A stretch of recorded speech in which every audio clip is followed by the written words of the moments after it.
اعوذ باللہ من الشیطان الرجیم بسم اللہ الرحمن الرحیم یا ایھا الذین آمنوا اتقوا اللہ ولتنظر نفس ما قدمت لغد واتقوا اللہ ان اللہ خبیر بما تعملون ولا تکونوا کالذین نسوا اللہ فانساهم انفسهم اولئک هم الفاسقون لا يستوي اصحاب النار واصحاب الجنہ اصحاب الجنة هم الفائزون صدق اللہ العظیم۔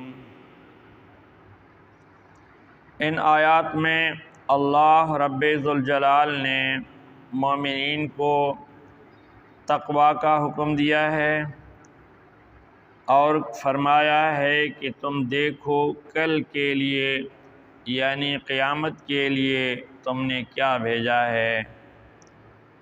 اس طرح جنہوں نے رب کو بھلایا تو اللہ تعالیٰ نے فرماتے ہیں کہ انہوں نے رب کو تو بھلایا لیکن گویا اپنے آپ کو بھی انہوں نے بھلایا ہے، اور پھر نیک اور بد برابر نہیں ہو سکتے، جنتی اور جہنمی برابر نہیں ہو سکتے، جنتی کامیاب ہیں، جہنمی ناکام ہوں گے۔ فرمایا یا ایھا الذین آمنوا اتقوا اللہ، اے ایمان والو ڈرو اللہ سے۔ اللہ تعالیٰ نے قرآن مجید کی بہت سی آیات میں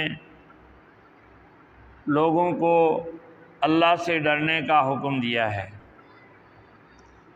اللہ سے ڈرنا یہ ہے کہ بندے کے دل میں اللہ کا اتنا خوف ہو کہ تنہائی میں بھی وہ اپنے رب سے ڈرے، تنہائی میں بھی غلط کام نہ کرے، تنہائی میں بھی اپنے رب کی نافرمانی سے ڈرے، تو وہ صحیح خوف ہے، ہر وقت اللہ اس کے دل میں ہو اور اللہ کی نافرمانی نہ کرے۔ اور پھر لوگوں سے جتنا ہم ڈرتے ہیں، لوگوں کے سامنے چوری نہیں کرتے، لوگوں کے سامنے قانون نہیں توڑتے، لوگوں کے سامنے بے حیائی کے کام نہیں کرتے، تو اسی طرح تنہائی میں اللہ کے سامنے بھی ان چیزوں سے ہم بچیں، یہ ہے اللہ سے ڈرنے کا حق۔ آگے پھر فرمایا وَلْتَنْظُرْ نَفْسٌ مَّا قَدَّمَتْ لِغَدٍ، ہر آدمی کو چاہیے کہ کل کے لیے اس نے کیا بھیجا ہے، ہر آدمی کو دیکھنا چاہیے، یعنی ہر شخص، ہر مومن دیکھے کہ کل کے لیے میں نے کیا بھیجا ہے۔ اب یہ قیامت کو کل کہا گیا ہے، یعنی آنے والا کل، جس طرح کل نزدیک ہے، ایک رات بیچ میں ہے، اسی طرح قیامت بھی نزدیک ہے، ایک موت بیچ میں ہے، اور موت سے ہی قیامت کے آثار شروع ہو جاتے ہیں، قبر سے ہی پتہ چل جاتا ہے کہ میری آگے والی زندگی کامیاب ہوگی یا ناکام ہوگی۔ تو اسی لیے عقل مند لوگ وہ ہیں جو آنے والے وقت کی تیاری کریں اور اللہ سے ڈریں اور وہاں کے حساب کتاب کو درست رکھیں۔ اب کل کے لیے بھیجنا، کیا ہم بھیج سکتے ہیں؟ کیا ہم سونا چاندی وہاں لے جائیں گے، مال و دولت بھیجیں، اور جو ہے تو کس چیز کو بھیجیں، پیسہ بھیجیں؟ تو جو ہے تو یہ ہر چیز ہم بھیج سکتے ہیں، اعمال اور عبادات بھی ہم بھیج سکتے ہیں۔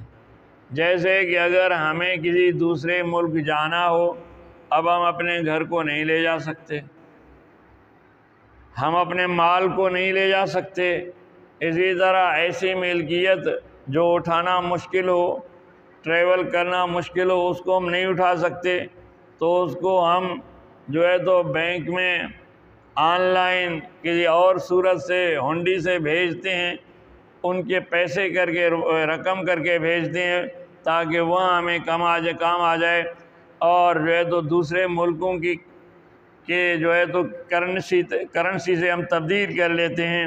تو اسی طرح دنیا میں بھی ہم جو کچھ کرتے ہیں گویا ہم اللہ کے بینک میں اپنے اکاؤنٹ میں جمع کرتے ہیں۔ جیسے دنیا میں ہمارا اکاؤنٹ ہوتا ہے، موبائل سم میں ہو اور بینک میں ہو، آن لائن ہو، کوئی بھی اکاؤنٹ ہو تو اسی طرح ہمارے اعمال کا بھی اکاؤنٹ ہے، ہم یہاں سے جو بھیجیں گے وہاں ہمیں مل جائے گا۔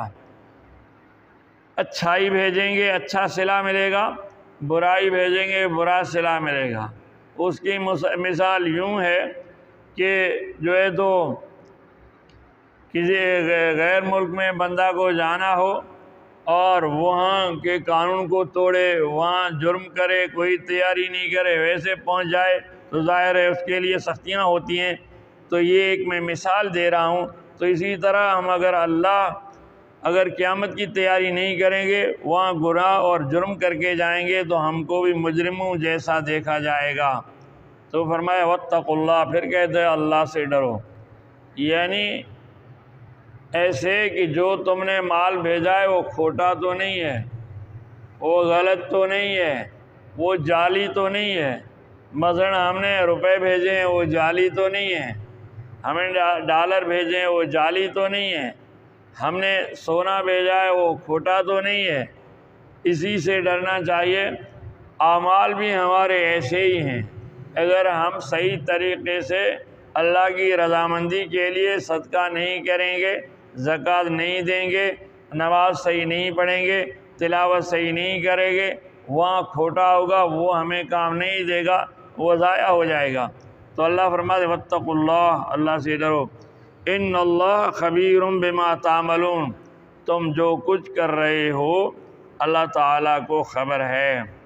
ولا تکونوا کالذین نسوا اللہ، ان لوگوں کی طرح مت ہو جاؤ کہ جنہوں نے اللہ کو بھلا دیا، اللہ کو جو بھول گئے، فانساہم انفسہم، پھر اللہ نے جو ہے تو ان کو ایسے غافل کیا ہے کہ انہوں نے خود کو بھی بھلا دیا، اپنے انجام کو بھی بھلا دیا۔ اب دیکھو ایک آدمی ہے، اللہ کے ہاں بڑی پیشی ہے، بڑا حساب و کتاب ہونا ہے۔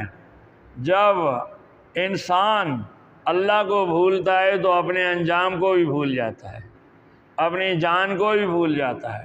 تو اسی لیے جنہوں نے رب ذوالجلال کو بھولا تو رب کو اس کا نقصان نہیں ہے، بلکہ انہوں نے اپنے آپ کو بھی بھولا، اپنے مستقبل سے وہ غفلت میں رہ گئے، جو وہاں کی تیاری نہیں کر رہے وہاں ان کو سزا دی جائے گی۔ اولئک هم الفاسقون، یہ لوگ فاسق ہیں، فاسق کا معنی نافرمان، قانون توڑنے والا، مجرم، یہ لوگ مجرم ہیں۔ لا یستوی اصحاب النار و اصحاب الجنہ، اب اس کا رزلٹ یہ ہوگا کہ مجرم تو جہنمی ہوں گے، اور جو مومن نیک صالح ہوں گے جنہوں نے نیک اعمال بھیجے ہیں، تیاریاں کی ہیں، اپنے فرائض پورے کیے ہیں، اور وہاں جو ہے تو اپنے بچاؤ کا انتظام کیا ہے، تو وہ جو ہے تو اصحاب الجنت ہیں، وہ کامیاب ہیں۔ تو اللہ فرماتے ہیں لا یستوی اصحاب النار و اصحاب الجنہ، برابر نہیں ہیں جہنم والے اور جنت والے، کیونکہ جنت والے کامیاب ہیں اور جہنم والے ناکام ہیں۔ جنت والے عقل مند ہیں، جہنم والے بے وقوف ہیں، بے عقل ہیں۔ واصحاب الجنت هم الفائزون، جو جنت والے ہیں وہی کامیاب ہیں اور وہی اپنی منزل کو پہنچیں گے، ان سے اللہ راضی ہوگا، اور جو جہنمی ہیں وہ ناکام ہیں۔ تو اسی لیے ہم یہاں جو عمل کریں گے، اچھے اعمال کریں گے تو جنت کی صورت میں ہمیں وہاں اس کا بدلہ دیا جائے گا۔ جو برے اعمال کریں گے تو نعوذ باللہ اگر توبہ نہیں کی اور اگر خود کو بخشوایا نہیں تو جہنم کے عذاب کی صورت میں وہاں ان میں بدلہ دیا جائے گا۔ اللہ ہمیں عمل کی توفیق عطا فرمائے۔